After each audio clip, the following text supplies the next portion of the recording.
The morning sun cast long shadows across the dusty main street of Cedar Ridge, Wyoming territory, but Anna Whitmore barely noticed. She stood on the weathered porch of her family's boarding house, her calloused hands gripping a worn carpet bag that held everything she owned in this world. The year was 1873, and at 24, she was about to become someone else's burden.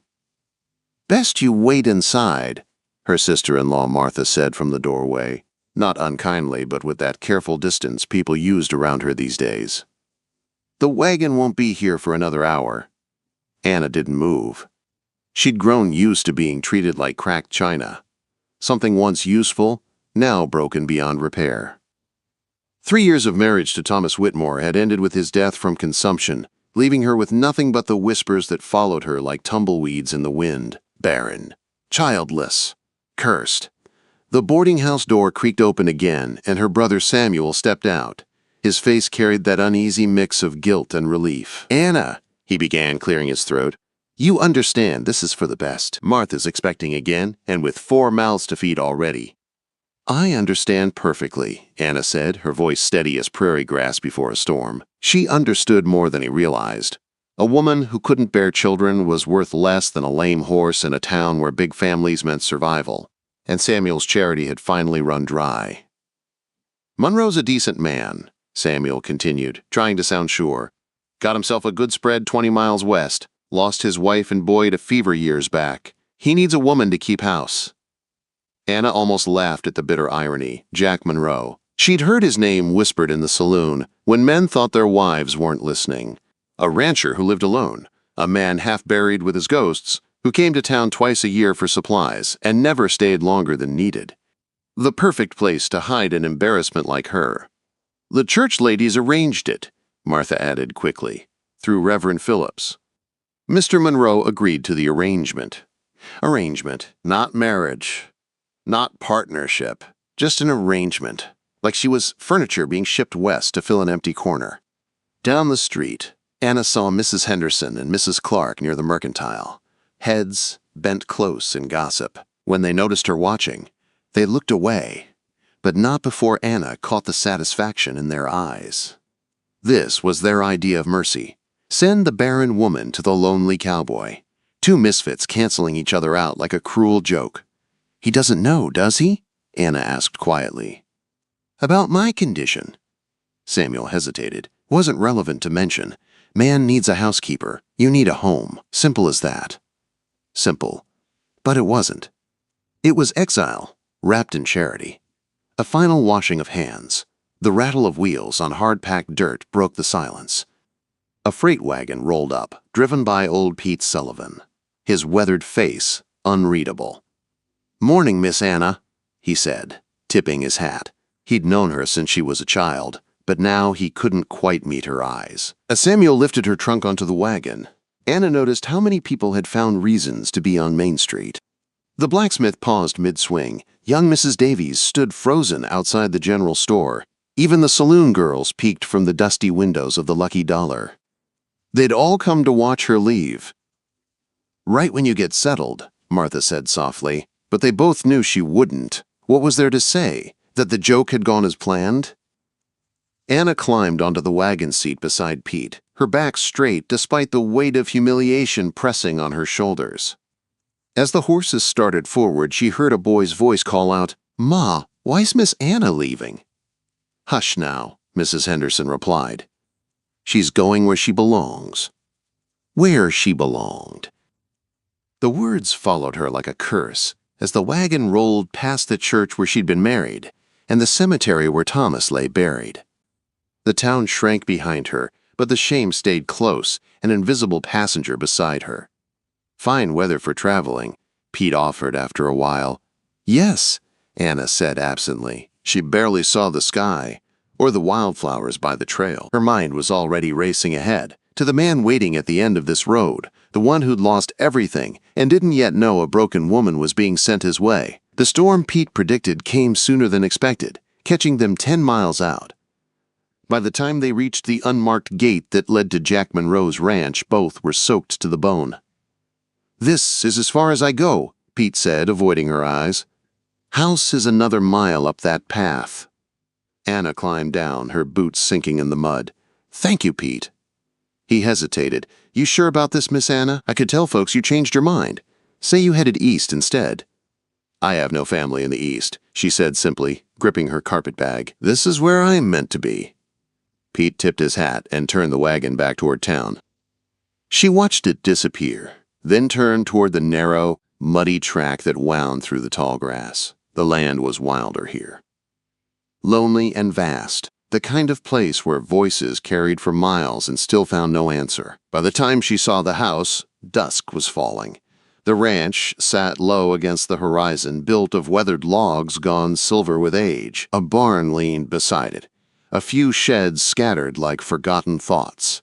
Smoke curled from the chimney, a thin thread of life in the emptiness. She paused at the porch, aware of her bedraggled state.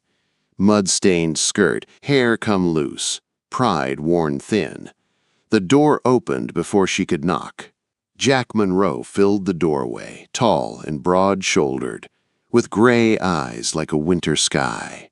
His dark hair brushed his collar, streaked with silver, though he couldn't be more than 35. His face gave nothing away. "You're the woman from town," he said. Not a question.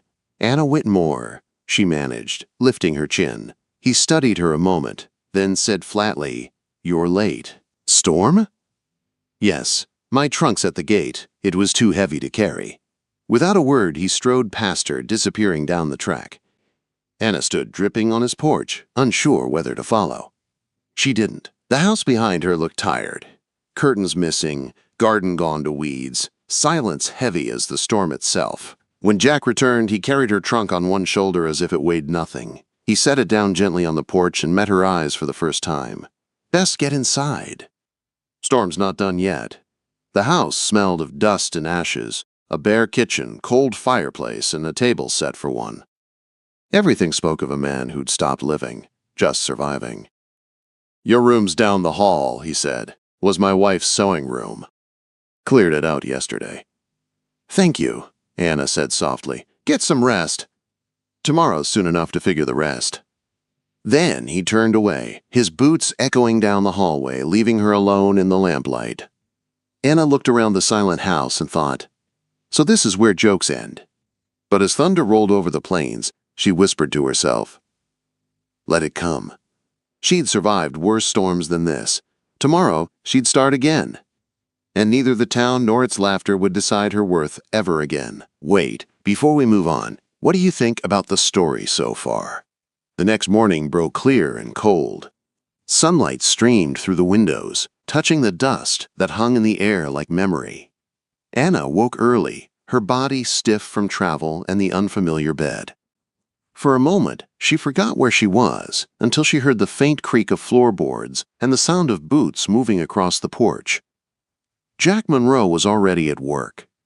Through the small window, she saw him carrying feed buckets toward the barn, his movements sure and practiced. He worked like a man, trying to outrun his thoughts. Anna dressed quickly, choosing her one clean dress, and tied her hair back. She found coffee in a tin by the stove, just as he'd said. It was weak and bitter, but it was something warm. When Jack came in, he nodded toward the pot. "You make that?" "Yes," she said carefully. He poured himself a cup and took a sip. "Better than I expected."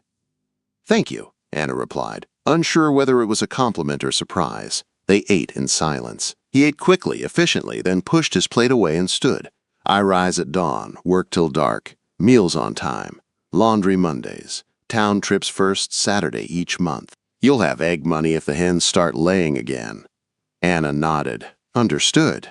He hesitated, his gaze fixed on her with something unreadable. "You sure you're cut out for this life?" "I've lived harder ones," she answered simply. That seemed to satisfy him. Without another word, he took his hat from the hook and stepped out into the sunlight. The door closed softly behind him. Alone, Anna took stock of her surroundings. The kitchen was functional but joyless. No curtains, no flowers, no warmth. She found a broom in the corner and began to sweep, raising little clouds of dust that shimmered in the light. By the time the noon sun reached the window, the floorboards shone. She scrubbed the table, washed the dishes, and set a small vase, an old jar she'd found, on the windowsill with wildflowers she'd gathered near the creek. When Jack returned for his meal, he paused in the doorway, surprise flickering across his face. Didn't expect this place to look different after one morning. "I don't sit idle," she said. His mouth twitched, almost a smile. Noted. They ate together, quietly. The silence between them wasn't as heavy as before. As days passed, a rhythm formed between them. Jack worked the cattle and mended fences. Anna tended the house and garden, coaxing life from the soil that had long been ignored. The hens began laying again. The room smelled of soap and bread instead of dust. Jack said little, but he noticed everything. The way she sang softly while cooking, the careful way she mended torn curtains, the steady determination in her hands. One evening, when she stepped onto the porch to shake out a rug, she found him sitting there, carving something from a piece of wood. The sky was turning purple, the sun sinking behind the plains. "What are you making?" she asked. He turned the small figure in his hand, a half-finished toy horse. "Started it for my boy," he said quietly. "Didn't finish." Quote. Anna sat down a few steps away. "What was his name?" "Timothy. He'd be 8 this winter." She didn't speak. Some things didn't need answers. They sat in silence as night settled, the wind moving through the grass like a whisper. The next morning, the fence around the garden had been fixed. Straight posts, new wire. Jack didn't mention it, and neither did she. But she smiled when she saw it. A week later, she returned the favor by organizing the barn, hanging tools properly, repairing the harness straps he hadn't had time to fix. When he found it, he said nothing, just nodded once. A quiet truce had formed between them, a respect built on work and shared solitude. October brought frost on the grass and smoke from the chimney. The first real cold morning, Jack found her outside, chopping kindling. "You don't have to do that," he said, taking the axe from her. "I can manage," Anna replied. "I know you can," he said softly, setting another log. "Doesn't mean you have to." They worked side by side, breath misting in the cold air. When they were done, he turned to her. "Sarah, my wife, used to plant flowers by the fence. Said beauty mattered as much as bread. I tore them out after she passed." "Maybe it's time to plant new ones," Anna said. "Not for her, for you." Jack looked at her then, really looked. For the first time, his eyes weren't empty. "Maybe," he said quietly. That night, as the wind howled outside, they shared supper by the fire. The silence between them felt different now, warmer, gentler. When a storm hit a week later, snow and wind battered the house. The fire burned low. No sense freezing in separate rooms. Jack said gruffly, laying out bedrolls near the hearth. They slept on opposite sides of the fire, but as the storm raged, words began to bridge the distance between them. Jack told her about Missouri, about the dreams he'd buried with his family. Anna spoke of her husband, of the doctor's verdict that had branded her barren. Jack stirred the fire and said softly, "Doesn't make you less of a woman. Sarah lost 2 before Tim. Thought it near broke her. Having children, or not having them, it ain't what makes a person whole." Quote. Anna's breath caught. "Then what does?" He looked at her through the glow of the fire. "Being useful, I reckon. Having work that matters. Maybe someone to share the load." When morning came, the storm had passed, leaving the world white and clean. Jack handed her a cup of coffee, his fingers brushing hers. Neither pulled away. "The fence in the north pasture's down," he said. "We'll fix it together." "We?" she repeated. He nodded once. "We." And just like that, a new word took root between them. Winter came early that year, wrapping the plains in silence and snow. Days bled together, feeding cattle, breaking ice on the troughs, cooking what little they had left. Life on the ranch was hard, but it was theirs. The cold brought a strange closeness between Anna and Jack, something quiet but strong. They still spoke little, yet every shared task, every glance across the table, built a bridge between them. Then came the blizzard. For 3 long days, snow fell in thick waves, cutting them off from the world. On the 3rd night, as wind screamed across the roof, a sharp sound split the storm. 3 gunshots. Jack froze mid-step. "Distress signal," he said, already reaching for his rifle. Could be travelers, Anna said. Could be trouble, he replied. I'm coming with you. Like hell, he said. Jack Monroe, she said firmly, meeting his glare. If they need help, you'll need mine. And if it's danger, you'll need someone watching your back. He hesitated, then nodded once. Get the shotgun. The storm clawed at them as they pushed into the night. Snow came sideways, the world reduced to white and shadow. They followed the sound until shapes loomed through the blur. 4 horses huddled by the fence, and 4 people barely standing. Help us, a woman's voice called. Jack lowered his rifle. Get them inside! 2 men, 2 women, 1 man barely conscious, his arm hanging useless. Anna helped him while Jack led the others toward the light of the house. Inside, the air turned frantic. She worked quickly, cutting away wet clothes, heating water, splinting the broken arm with strips of barrel wood and torn linen. Jack brought wood and blankets, his movements quiet and sure. By the time the fire roared high, their guests were fed, bandaged, and half asleep. The uninjured man introduced himself as Frank Morrison. His wife, Mary, sat beside him, holding his brother Ben's good hand.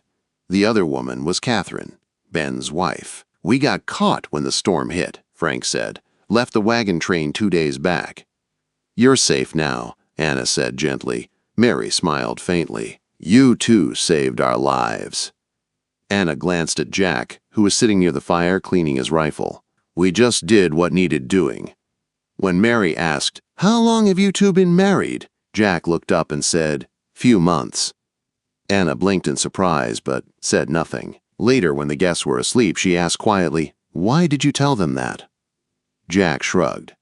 Didn't seem right explaining whatever this is. She smiled, just a little. Whatever this is seems to work. Quote, The next morning, the blizzard calmed, but another storm arrived at sunset. A man on horseback stumbled into their yard, half frozen. He said his name was Cole Anderson, claiming to be looking for the Morrisons. But the way his eyes darted around the room made Anna uneasy. Jack must have felt it too. He kept his rifle close. Cole's smile didn't reach his eyes. Nice spread you got here. Hard keeping up all this land with just the 2 of you. Jack's tone was even. We manage. Big herd, Cole continued, watching him. Be a shame if something happened to it. Anna moved closer to the table, resting her hand near the shotgun. My husband's a fine marksman, she said calmly. 1 county shoot 3 years running. Dropped a wolf at 300 yards last month. 1 shot. Cole hesitated, uncertainty flickering across his face. That so? Ask anyone in town, Anna said sweetly. The tension hung thick until morning. By dawn, Cole was gone, riding east with the first light. Jack didn't relax until the horizon swallowed him. He'll be back, he said quietly. But days passed, and the threat never came. The Morrisons stayed until the weather cleared, promising to return the favor someday. As their wagon rolled away, Jack stood beside Anna. You called me your husband, she said softly. You called me a marksman, he replied. They shared a look, and something unspoken passed between them. The walls that had kept them apart were crumbling. Months passed. The snow melted. The prairie turned green again. Anna planted flowers along the fence, just as she'd promised. Jack built a swing beneath the old oak.